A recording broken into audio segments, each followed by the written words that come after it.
ہمیں کسی بندے سے ڈگری لینے کی ضرورت نہیں، نہ تو ہمارے اور رب کے درمیان معاذ اللہ کوئی وسیلہ ہے کہ تو کہے گا تو پڑھیں گے، جب دل کرے گا پڑھیں گے، اور جتنے دل کرے گا پڑھیں گے۔ ہم تو نفل کہہ رہے ہیں اس کو، ہم نے کب کہا ہے ضروری ہے جو عشاء پڑھ کے سو جائے فجر تک سویا رہے، ہم اس کو گناہگار نہیں کہہ رہے، لیکن یہ ضرور کہیں گے کہ گولڈن چانس مس کر دیا اس نے چانس مس کیا ہے، یہ تو اللہ کی رحمت کا موقع تھا۔ حضرت سیدہ عائشہ صدیقہ رضی اللہ تعالی عنہا ارشاد فرماتی ہیں کہ شعبان کی 15ویں رات تھی، یعنی شب برات کی رات، فرماتی ہیں شعبان کی 15ویں رات تھی، میں نے اچانک نظر ڈالی تو حضور میرے بستر میں تھے، پھر میری نظر پڑی تو حضور نہیں تھے، میرے دل میں گمان آیا، خیال آیا کہ شاید کسی اور زوجہ کی طرف حضور کا میلان تباہ ہو گیا ہو، وہاں تشریف لے گئے ہوں۔ فرماتی میں اٹھی باہر گئی تو نبی کریم علیہ السلام جنت البقیع میں تھے، قریب ایک جگہ پہ حضور دعائیں مانگ رہے تھے۔ فرماتے میں گیا تو حضور فرمانے لگے ابو بکر کی بیٹی تو نے کیا گمان کیا کہ اللہ کا رسول تیری حق تلفی کرے گا؟ عرض کی حضور آپ مالک ہیں، کہیں اور جانا چاہیں تو میری طرف سے پابندی نہیں۔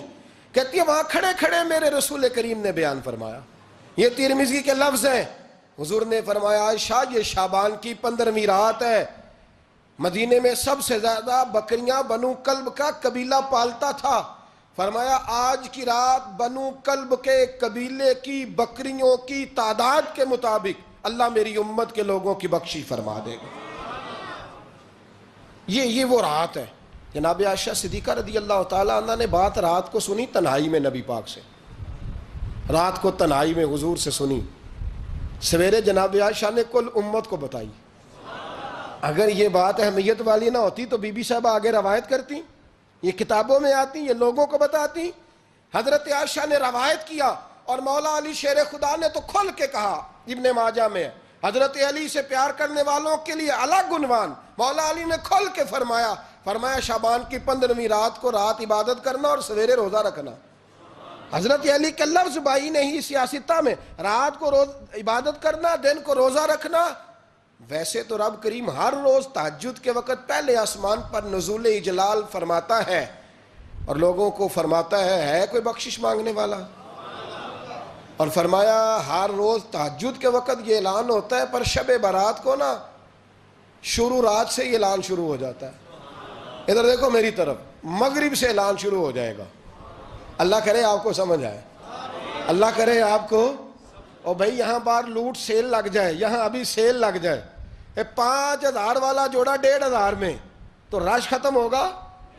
اور بھائی اگر یہ لگ جائے، چلو یہ تو دور کی بات ہے نا، ہم تو لنگر والے لوگ ہیں، اگر لنگر کا اعلان ہو جائے یہ بڑا تگڑا ہے، بڑا تگڑا۔ ہمارے ہاں تو شادی کی روٹی کھلتی ہے تو لوگ آخری روٹی سمجھ کے کھاتے ہیں، تو شاید اللہ ماشاءاللہ یہ آخری ہے، اس کے بعد نہ ملے گی۔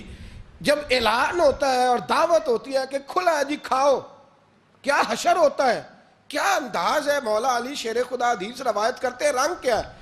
فرمایا باقی راتوں میں نا تھوڑا سا پیکج ہوتا ہے، تھوڑا سا، آخری حصے میں رات کے شب برات کو نا رات چڑھتے ہی اللہ پہلے آسمان پر جو اس کی شان کے لائق ہے نزول جلال فرماتا ہے، اور پہلا جملہ یہ فرماتا ہے کوئی معافی مانگنے والا؟ اللہ کرے آپ کو سمجھ آئے، یعنی معافی دینے والا کہہ رہا ہے چلو آؤ ادھر آؤ ذرا معافی مانگو، میں معاف کرنے آیا ہوں، مانگو معافی۔ ہے کوئی معافی مانگنے والا؟ معاف کر دیں گے۔ اور آپ فرماتے ہیں ہے کوئی رزق مانگنے والا؟ وہ جو بڑی درخواستیں دیتے پھرتے ہیں نا مختلف اداروں میں، وہ ایک درخواست نا کل شب برات والی رات بھی دیں، اللہ کرے آپ کو سمجھ آئے۔ وہ جو کہتے ہیں نا بڑی بڑی کمپنیوں میں نے اپلیکیشن جمع کرائی ہے تو کہیں کام نہیں بن رہا تو نسخہ دے رہا ہوں، ایک اپلیکیشن کل رات بھی جمع کراؤ انشاءاللہ کام بن جائے گا۔ اور میں نہیں کہہ رہا، مولا علی شیر خدا فرما رہے ہیں، اور وہ خود نہیں فرما رہے، وہ نبی پاک کا فرمان نقل کر رہے ہیں، اور وہ رسول اللہ صلی اللہ علیہ وسلم کی بات نہیں بیان کر رہے، وہ کہتے ہیں رب فرماتا ہے کوئی روزی مانگنے والا؟ سارے سیٹھوں نوابوں جاگیرداروں کے پاس جا جا کے تھک گئے ہو، ایک دن میرے کہنے پر، ایک رات، ایک دیہڑی ذرا شب برات والی لگا کے تو دیکھو، پر شرط یہ ہے کہ یقین کامل ہو، ارادہ یہ، مطلب اللہ معاف کرے آپ نے ناراض نہیں ہونا، لیکن وہ ماحول اس طرح کا ہے کہ شب برات کو ایک دو ساتھی کو کہا رات کو عبادت کر کہتے جی وہ تو ٹھیک ہے پر سویرے چھٹی نہیں، کام کرنا ہے. یعنی رب کہہ رہا ہے کہ تو آ جا شب برات کی رات، جو مانگے گا وہ تجھے. لیکن یہ ادھر نہیں توجہ کر رہا. یہ کہتا ہے سویرے 10 بجے دکان نہ کھلی تو مشکل ہو جائے گی، دفتر نہ گیا تو حالات. آپ دیکھیں ذرا، اب جب یقین اس طرح کا ہو تو پھر تو بھائی ساری زندگی اداروں میں درخواستیں دینی ہیں. پھر آپ جیسا آپ کا مزاج ہوگا، اللہ تعالیٰ تو بندے کے گمان کے قریب ہے.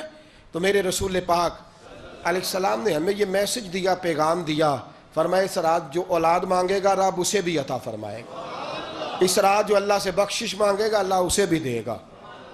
اس رات جو رب کریم سے عزت مانگے گا اللہ اسے بھی عطا کرے گا. شارحین نے لکھا اس رات جو رب سے پردہ پوشی مانگے گا اللہ اسے پردہ پوشی بھی عطا کرے گا. جو جنت کا سوالی ہوگا رب اپنے فضل سے عطا فرمائے گا. کوشش فرمائے، کوشش فرمائے. 10 محرم کو ہمارے ہاں لوگ جاتے ہیں قبرستان. وہ کسی حدیث سے ثابت نہیں، میں منع نہیں کر رہا، جائیں. 9 محرم کو جائیں، 10 کو جائیں، 11 کو جائیں، 8 کو جائیں، سفر میں جائیں، ربیع الاول میں جائیں، قبرستان میں جب بھی جائیں، منع نہیں ہے. لیکن شب برات والی رات تو خود رسول کریم گئے ہیں نا قبرستان. اب جو بات میں نے سمجھانی ہے اس کو سمجھیں. نبی پاک کی والدہ کا مزار نہیں ہے وہاں جنت البقیع میں. حضور کے کو بھائی بہن، حضور کیا کرنے گئے؟ امت کی بخشش کے لیے گئے. شب برات کی رات لالچی نہ بنے کہ صرف میں نے اپنے لیے روزی مانگنی ہے. کل امت کے لیے مانگے رب کریم سے.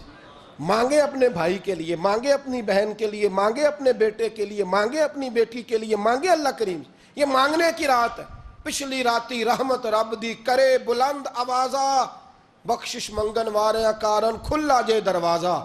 آئیں اللہ کی بارگاہ میں اس رات کو کھل کے دعا مانگیں. قبرستانوں میں نا کچھ قبریں ایسی ہیں کہ جو بتاتی ہیں کہ سالوں بیت گئے ہیں کوئی آیا نہیں.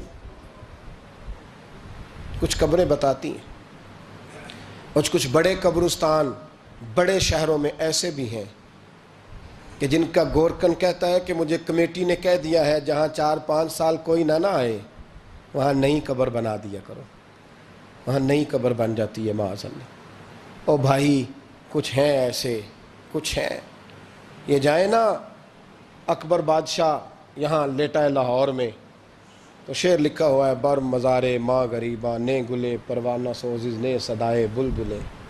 فارسی کا مقولہ لکھا ہے اس کی قبر پہ، کہتا ہے میں وہ غریب ہوں. اعلیٰ بادشاہ ہے، مقبرے میں لیٹا ہے، کہتا ہے میں وہ غریب ہوں کہ نہ یہاں کوئی پروانہ آتا ہے نہ بلبل آ کے گیت گاتی. کوئی آتا ہی نہیں، کوئی فاتحہ نہیں پڑھتا، کوئی فاتحہ نہیں پڑھتا. او بھائی کئی قبریں ایسی ہیں جن پہ سالوں بیت گئے کوئی لوٹا نہیں.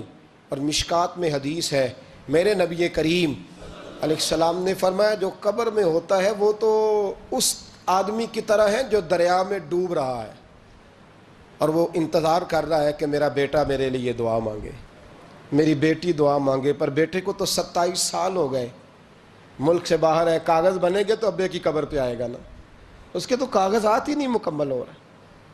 وہ بیٹے کو تو مشکل ہے بڑی، وہ تو کاغذات نہیں بن رہے. وہ تو دولت کا مطالبہ پورا ہوگا تو جبھی وہ کام ہوگا نا. انتظار ہو رہا ہے قبروں میں میرا بیٹا دعا کرے، میرا بھائی دعا کرے.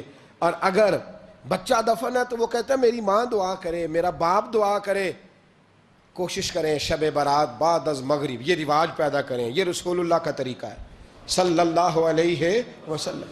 قبرستان میں جائیں اور جا کر کے وہاں اللہ تبارک و تعالیٰ سے دعا مانگیں کہ یا اللہ جو اس قبرستان میں لیٹے ہیں وہ بھی، اور جو آج تک کلمہ پڑھنے والے دنیا سے گئے وہ بھی، اور جو قیامت تک جائیں گے وہ بھی. اے اللہ تو سب کی بخشش فرما دے.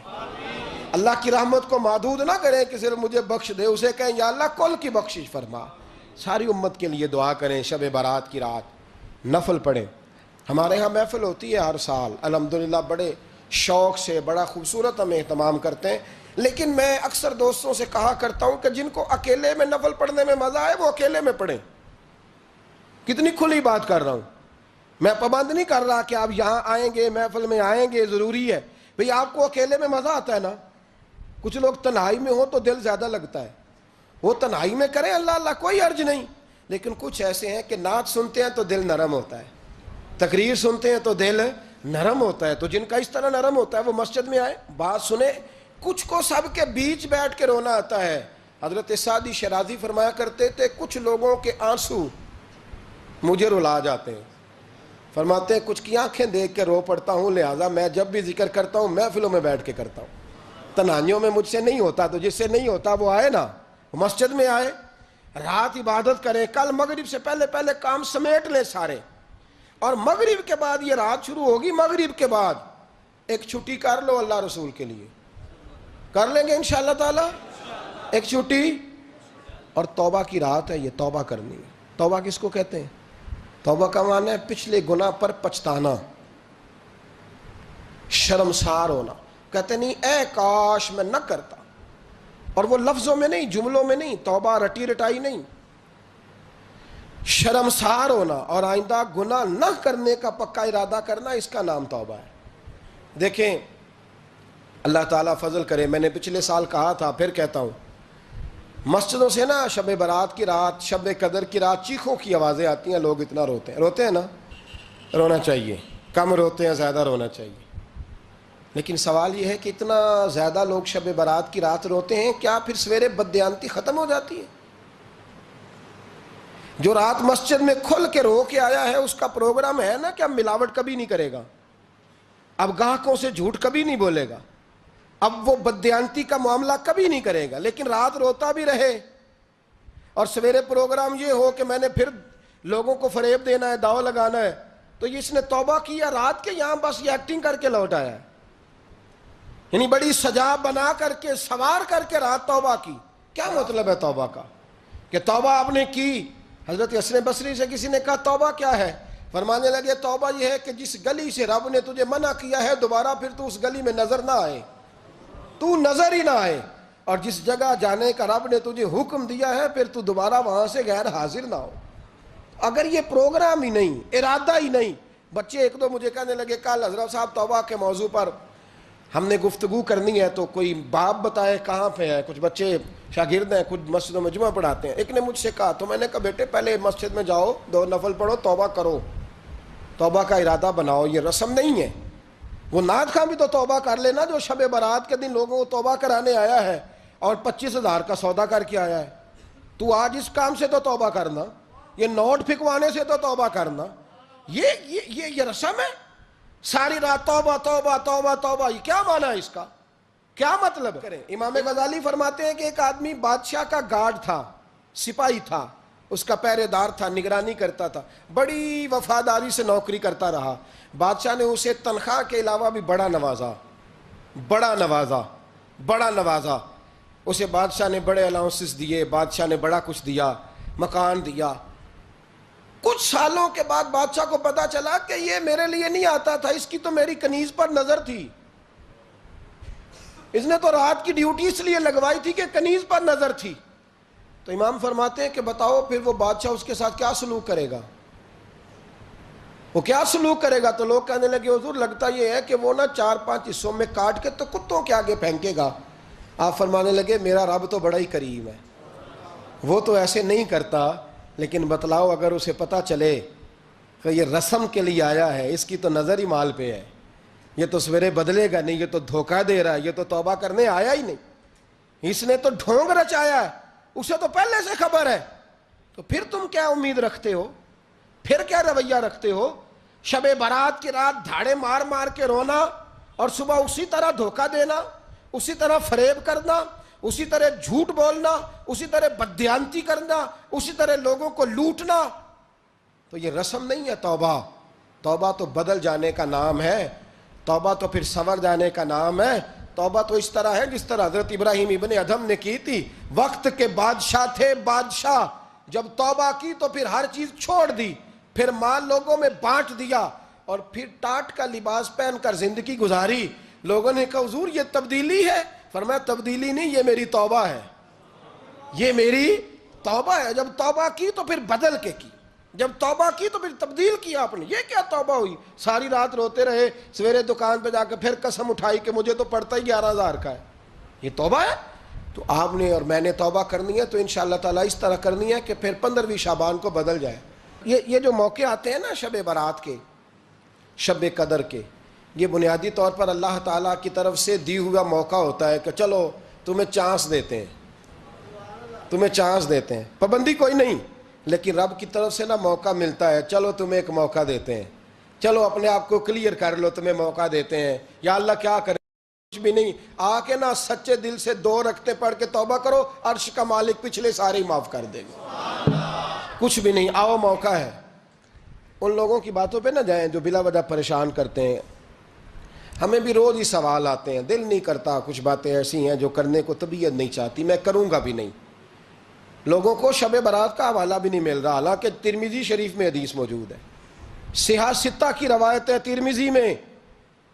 ترمذی میں موجود ہے۔ پہلے کہتے ہیں صحاح ستہ سے دکھاؤ، جب صحاح ستہ سے مل گئی تو آپ اور کدھر جانا ہے؟ اور ابن ماجہ میں موجود ہے مولا علی کی روایت، اور ذرا ترتیب دیکھیے گا، یہ ترمذی کی حدیث ہے، اور امام ترمذی نے تو پورا باب باندھا ہے 15ویں شعبان پر، پورا باب۔ اب تمہاری مرضی ہے، اگر تم نئی بات کو سمجھنا چاہتے۔ اور مجھے پتا کیوں یہ شب برات کیا لگتا ہے، مجھے کبھی کبھی یوں لگتا ہے کہ رب فرماتا ہے کہ رمضان سے 15 دن پہلے ہی پکی سچی توبہ کر لے، تیاری کر، پاک صاف ہو جا، تاکہ جب رمضان آئے نا تو پھر تجھے پاک ہونے کی ضرورت نہ پڑے، بس پھر تو آتا جائے اور میں تیرے اوپر رحمت نچھاور کرتا جاؤں۔ بس تو پہلے ہی تیاری کر، 15 دن پہلے ہی، 14 دن پہلے تیار ہو جا۔ کل رات اپنے آپ کو ذہنی طور پر تیار کریں، بچوں کو تیار کریں، گھروں کو تیار کریں۔ اب جب مہمان آتے ہیں نا بڑا کچھ کرتے ہیں، شب برات آئے تو مصلے ایک دفعہ دھویا کریں، ایک دفعہ مصلے دھویا کریں۔